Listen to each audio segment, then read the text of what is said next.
Hey, so the other day, a girl named Missy sent her story to MSA about how a ring completely took over her life. Well, I have a similar story, except mine isn't about a ring. It's a necklace. And, unlike Missy's story, mine doesn't end in a mystery. We're gonna get to the bottom of it. We're gonna find out who's behind it all. I'm kind of like Missy. I want love too, not the cheesy kind. Just someone who really sees me. My name's Helen. I'm a junior in high school, and I've spent most of my life feeling like background noise, invisible. I wasn't very popular, not like my sister Lucy for sure. She was a year younger, but a step ahead in everything. She was the kind of girl who naturally drew attention, thanks to her beauty and ridiculously high IQ. And I loved her for that. But sometimes I wished I could have her life, where I was the one getting more notice until the necklace came along, and everything changed. I was halfway through brushing my hair before school when the doorbell rang. Weird. No one ever shows up that early. I opened the door and found a small package sitting alone on the porch.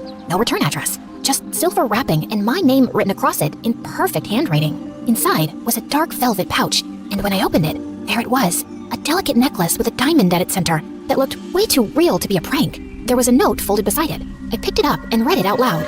For as long as you wear this necklace, true love will find you. I slid the necklace around my neck.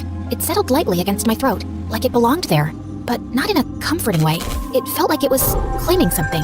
My voice, my identity. And then something shifted. When I got to school, I could tell something was off. Usually, I was invisible, just another face in the hallway that people only noticed if I was in their way. But today, people actually looked at me, smiled, waved, like I was someone.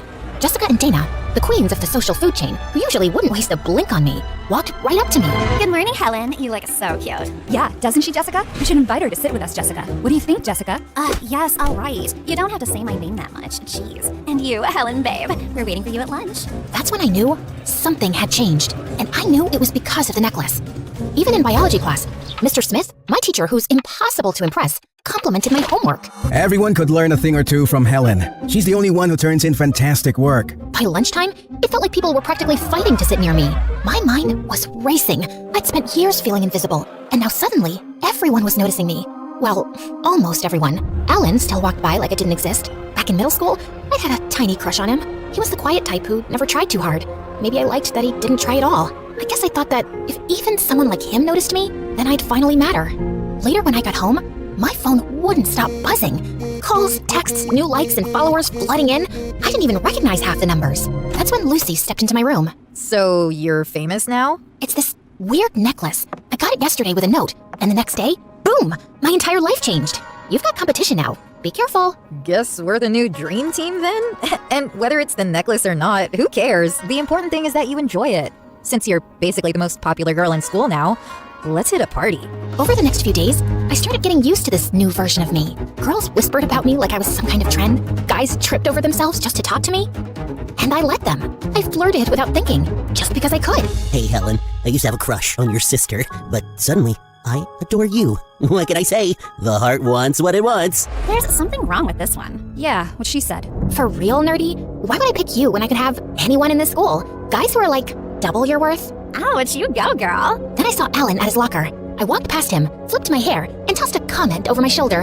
Hey, Alan, wicked shirt. Oh, thanks. Nothing. Barely even a reaction. I wasn't sad or hurt. I was angry. I wanted to slap Alan back into reality, back into the world where I was the diva he was supposed to fall for. Just then, a deep, accented voice sliced through my storm like a blade. Who dares make our queen angry? It was Edward. He had moved to the country just a few months ago. Even though he kept to himself and barely talked to anyone, he carried that mysterious new kid energy like a designer coat. Rumors swirled that he came from a ridiculously rich and powerful family, lived in a mansion, and spoke 5 languages or something. I wasn't planning to give him the time of day, but I was still mad at Alan, and I wanted to prove to myself, and everyone else, that I could get someone way better. So I leaned in. You always show up when someone's having a breakdown? Only when it's interesting. The coach blew his whistle and started pairing people for the relay course. Helen, Edward, you're together. He looked at me, waiting, but I was the one who stepped forward first. Guess you're lucky. I was just thinking the same thing. The course was brutal. Cones, hurdles, crawling under nets. I wasn't about to let him show me up. We moved in sync, not saying much, but I could feel him watching me. Halfway through, I caught him stealing another glance. You do this often? Pretend PE is a runway? Only when I have an audience worth impressing. You look French? I can be, if you want me to be. Wow, très romantique. We hit the finish line together. I bent down, catching my breath, and I found him still looking at me. You're the most beautiful girl I have ever seen. Now that we've conquered this great battlefield, let me take you out. We walked off the court side by side, not holding hands, but we didn't have to. every eye in the gym was on us. If I thought I was getting attention before, this was on another level.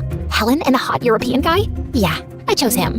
That night at home, after dinner, Lucy came to my room. I saw you with Edward today. If you're dating him, please, just stop.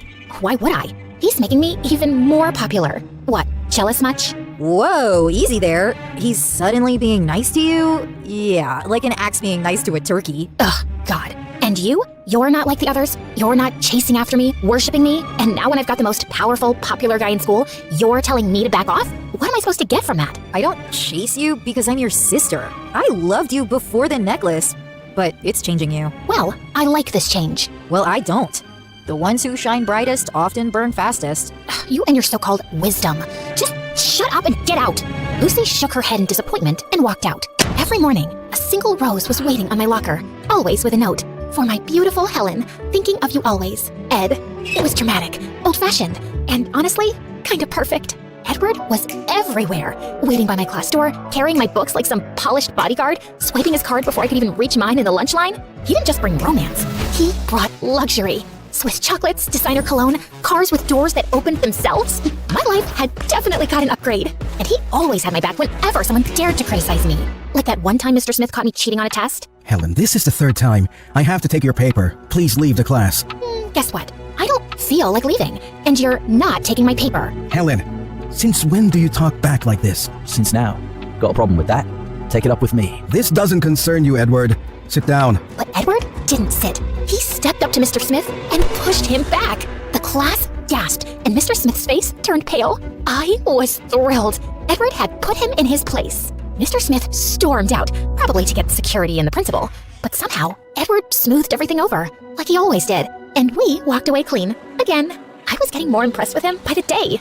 One evening, Edward invited a few of us to a rooftop jazz lounge downtown. Velvet booths, candlelight, and a skyline view that looked like a movie backdrop. I was lounging on a velvet chaise, sipping something I couldn't pronounce, soaking in the music and all the curious stares. That's when our waiter arrived, dressed sharp, polished, polite. It was Ellen. I'll have a sparkling hibiscus iced tea, light on the ice, heavy on the sparkle. Same, just what Jessica wants. And make it fast, yeah? Alan nodded, jotting it down without a word. He didn't even look at me. And for some reason, that felt worse than an insult. Like I wasn't even worth reacting to. And I'll take a ginger lemonade, extra sharp, like my mood today. Chop chop.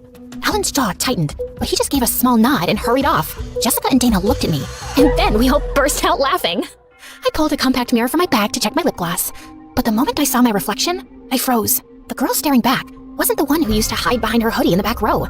She was surrounded by the same girls who used to snicker behind her back, and now she was laughing with them. Same smirk, same perfectly arched eyebrows, same air of untouchable. For a split second, it didn't feel like me, like I was playing a part that fit a little too well.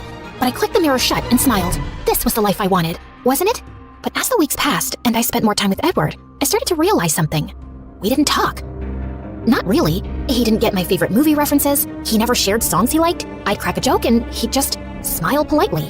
Ask him about his past? Vague answers. His future? Even vaguer. The only thing he ever seemed sure about was us. How amazing we looked together. How meant to be we were. Maybe he was right. Maybe chemistry didn't need conversation. Or maybe I was just trying too hard to believe it did. By then, Lucy and I weren't speaking. Every time she saw me, she'd just shake her head in that infuriating way of hers. Then one night, while I was out with Edward and the girls at a local party, Mom called. What she said shocked me. What is it, babe? It's Lucy. Mom said she fell during basketball practice. They rushed her to the hospital. I think I need to go see her. Would you give me a ride? Babe, she's fine. Probably just tripped from being distracted, too busy obsessing over your life. She never supported you anyway. What kind of sister is that? Yeah, like your mom didn't say it was the ER or anything, right? She's probably okay. Come on, the party's just getting started. I hesitated. A part of me did want to go, but another part whispered, why? For people who don't even care about you? So I brushed it off and stayed at the party. I was having the time of my life. The music was loud, the lights were spinning, and the night stretched on forever. It was 5 a.m. and we were still partying, when suddenly the door burst open. My parents walked in, with a police officer right behind them. Helen, what are you doing? We've been trying to reach you for hours. Your phone went straight to voicemail. We had to call the police. Told you, these cases are always the same. Worried parents, missing teen, and surprise, she's just out partying. Just another kid thinking the world revolves around her. Well, kinda does. Helen, your sister's in the hospital and this is where we find you? Partying like nothing happened? We've tried to be patient, but this is too much. Mom, Dad, seriously? You're embarrassing me. Embarrassing you? In front of them? These nobodies? Helen, are you really going to let them talk to us like that? I'd never talked back to my parents before, but them showing up here, making a scene in front of everyone? That crossed a line. Since when do you care about me? I was always the easy one, the quiet one. Never got your attention. Now that I've finally found happiness, you want to ruin it. Honestly, I should have called child services years ago. What are you even talking about?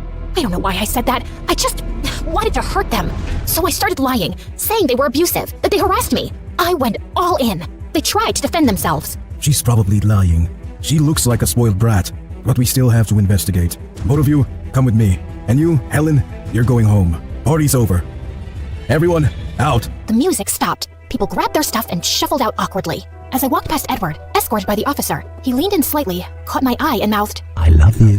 It was the first time he'd said it, and my stupid heart fluttered. After a few hours at the station, my parents were sent home. The report stayed open for now, but no one expected it to go anywhere. Not that it mattered. They were already crushed. So now, one daughter's in the hospital and the other wants to send us to jail. Lucky us, honey. We've got the perfect family. I ignored them.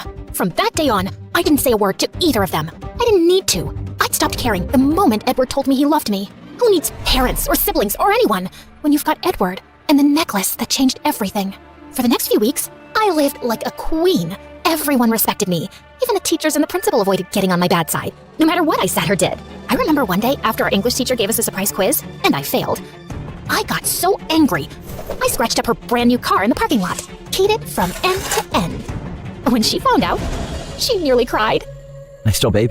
Bet she's got 6 years of loan payments left. Why do poor people even buy fancy cars in the first place? She deserved it, getting her car blessed by your holy hand. Holy? Of course, you're like a goddess now. People hang on your every word. They adore you. They do anything just to be close to you. Darn right they do. And he was right. I did feel like a goddess. The kind that everyone wanted to please. That is, until one day. After Lucy got out of the hospital, she stayed home for a few weeks to recover. But the day she came back to school, I saw her walking arm in arm with none other than Alan. Freaking Alan!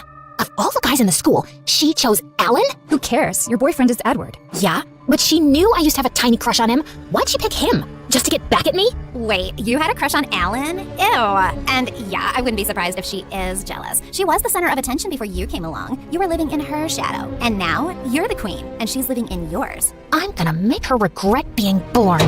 From that day on, all I cared about was Lucy and her thing with Alan. I checked her socials religiously. I had girls follow her around at school. I asked her classmates for daily updates, reports, anything. Even with Edward next to me, I was constantly on my phone, reading messages from my little spy squad. Wow, what keeps the queen so busy? My stupid sister. She's dating someone new. Since when do you care about your sister? It's not just her, it's who she's dating. Say that again? Oh no, I said too much. I was too angry. And now Edward knew. Who is she dating? It's no one. I mean, who cares? You clearly do. Who is it, Helen? You know what? I don't owe you an explanation. I said it's no one, so drop it. Now, if you'll excuse me, I stood up to leave, but Edward grabbed my wrist, hard. Let me remind you, I'm not one of your little slaves. Don't give me that attitude. I'm in control. I'm your master. Master? Don't master talking to someone who still buys your act. Don't you ever touch me again, you worthless piece of dirt. He stared at me, shocked. I'd never seen him look like that before, but I didn't care. I walked away. Who needed him when I had the necklace? There's something I didn't tell you, something I've known for a while. I knew it was Edward who got me the necklace. You see, a few weeks back, he was acting weird, and one day, a card fell out from his pocket that belonged to some witch. It didn't make sense, so I decided to visit her, the witch, or sorceress, or whatever she calls herself. I mean, she had a business card, so she couldn't be that scary, right? Her place was exactly what you'd expect. Dark, creepy, and filled with enough weird jars and candle wax. Oh, you're late. I had a vision you'd come hours ago. I canceled my nap for this. Sorry? You'd better be. Let me guess. Necklace trouble? Yes, Edward came to you, right? Boys like Edward come to me all the time. You know that Timothy kid? The one with the ring? Yeah, that was me too.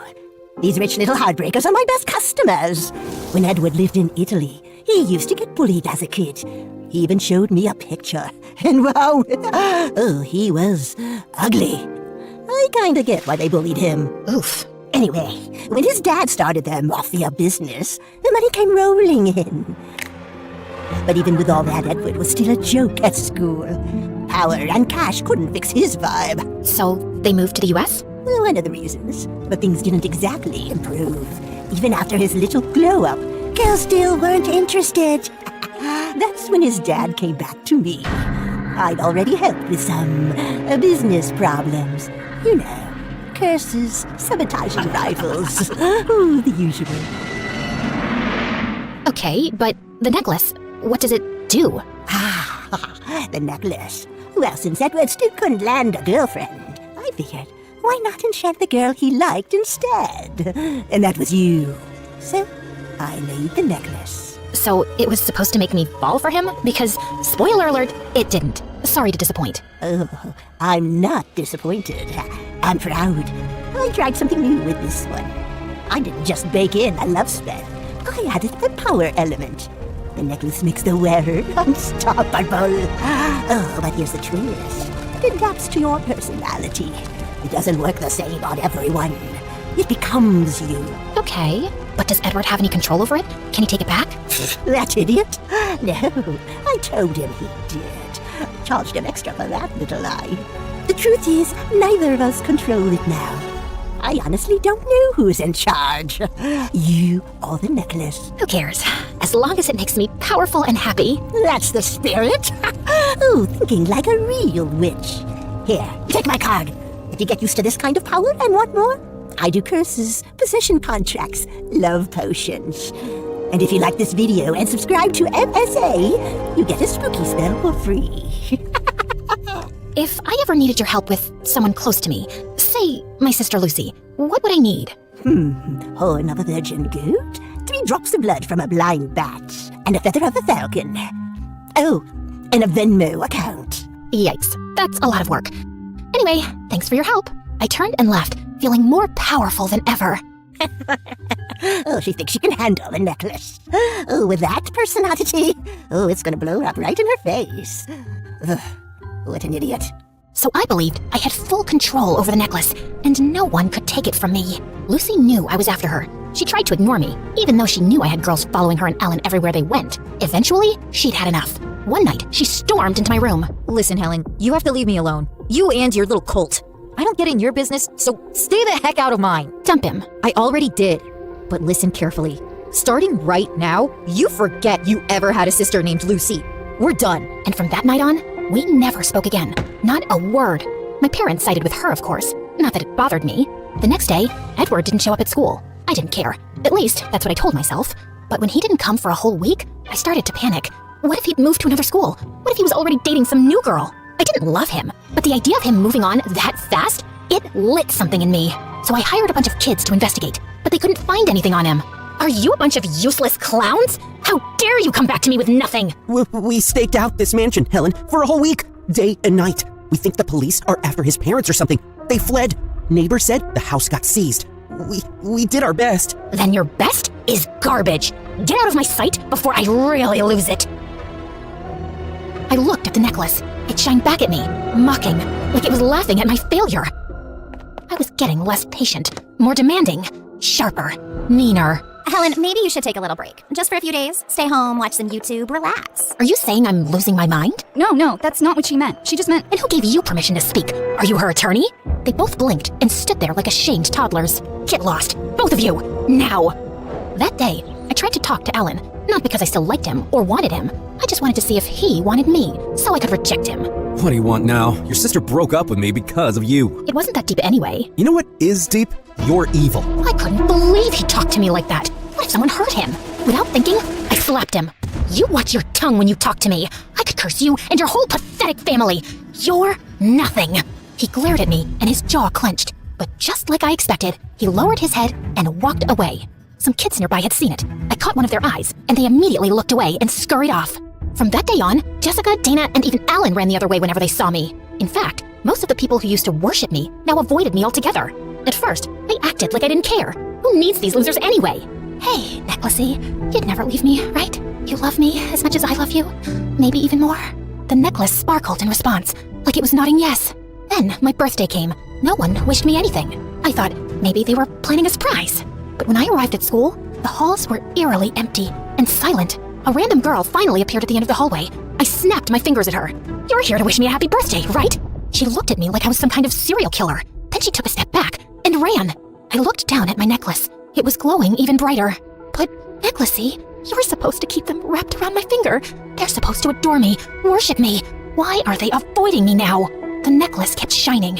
I don't get it. Why are you glowing like that? Are you trying to tell me something? I stared at it. Maybe I should go back to that witch, huh? Yeah, you're right. I'll check with her. I went back to the witch for help, but the place was empty. There were burnt candles everywhere. There was a mirror near the back wall. I caught my reflection in it, and for a moment, I remembered the first time I saw myself change. The day I made fun of Alan. That was the last time I still had a conscience. I looked at the necklace through the mirror. It was shining on my face. Something in the reflection looked off. I reached for the necklace, just to feel it, to understand. But as soon as my fingers touched the chain, it tightened, fast, sharp, like it didn't want to be touched. It wouldn't budge. I yanked harder. Nothing. I started to panic. Maybe I needed help. But from whom? No one was talking to me. I went home. When my parents saw me at the door, they just turned. Mom, Dad, please, can you help me pull this necklace off? But my parents ignored me and went their way. Panicking, I rushed to the nearest hospital. Wait, you came here to get a necklace taken off? Do we look like jewelers to you? For the first time in months, I didn't yell, I didn't insult her, I didn't do anything. Why are you staring at me like that? Girl, are you okay? Where are your parents? They stopped talking to me the day I put this necklace on, and then everyone else followed. My sister told me to forget she existed. My boyfriend disappeared. I thought I was in control. I thought I was powerful. But now, I think the necklace is controlling me. I think it's cursed. I reached up, fingers brushing the chain at my throat, tears sliding down my cheeks. Don't ever wear a necklace you find on your doorstep with a note that says, "For as long as you wear this necklace, true love will find you." Love's running away from me now. I'm alone. I thought I didn't care. But my God, I am alone. And it's all because of this necklace. I got closer to the nurse. Take it off. Smash it. Rip it off my skin if you have to. Just get it off me, please.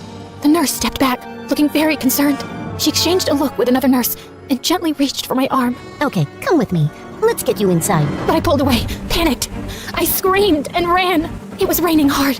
I didn't stop. I didn't know where I was going. I just ran, like I was trying to escape my whole life.